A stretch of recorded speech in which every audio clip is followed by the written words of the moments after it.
جماعة في حاجة في السوشيال ميديا أقسم بالله حاولت أفهمها 100 مرة. يعني مش راكبة معايا مش جاية على صواميل مخي، يعني فاهم، المفصلات ضربت في مخي. هي السوشيال ميديا دي معمولة للخناقات؟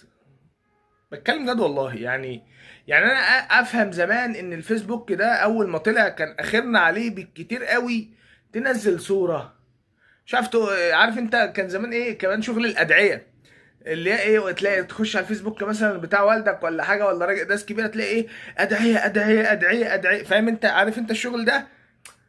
احنا كنا بنقلد الكلام، يعني في الاول السوشيال ميديا ما كانتش كده خالص، يعني انت فاهم قصدي، ما كانت ايه، هو مجرد صوره بتنزل وخلاص. انت فاهم ازاي. يا سيدي اتطورنا شويه، فيديو سكتشات كوميدي وخلاص، صح ولا لا؟ انما انت تفتح دلوقتي السوشيال ميديا مع اختلاف المنصه والله، تلاقي حاجه من الاتنين، يا اما مشكله بين طرفين، يا اما ناس بتعلق على مشكله بين طرفين. قال لا، هو في ايه يعني؟ والله العظيم بجد اقسم بالله مش فاهمها دي.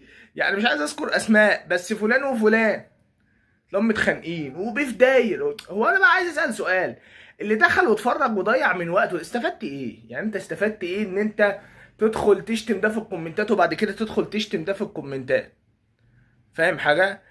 واللي يغيظك ان هو ممكن يفضل قاعد على التليفون، انا بتكلم على حالتنا احنا، وفي ناس كتير كده مغيبين قسما بالله، فاهم قصدي، يفضل على التليفون يشتم في ده ويشتم في ده ويشتم في ده في الكومنتات، وعايز يعرف ايه، عارف انت الفضول بقى، يا عم انت هيجيلك ايه من ده ومن ده؟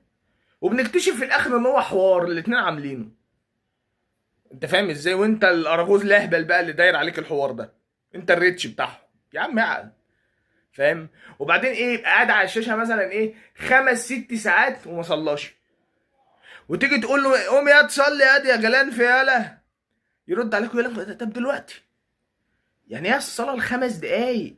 خلاص، خلاص بقى يا عم، انا لو واعظ ولا شيخ انا سامعك.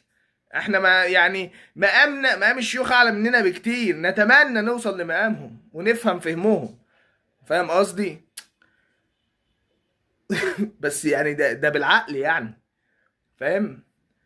ما بقولكش ما تتابعش يا عم سوشيال ميديا، تاب، انا اصلا بعمل فيديوهات، القناه دي قناه تهريج، بس تهريج مع اصحابي يا سيدي، احنا بهرج انا واصحابي، بتكلم في الكوره، بفك عن نفسي بتاع، عايز تتابعني تابعني، مش عايز يعني فاهم، مش هيشغلني تمام. بس يا صاحبي ال5 دقايق اللي انت هتصلي فيهم مش هيضايقوك، صح ولا ايه؟ سلام.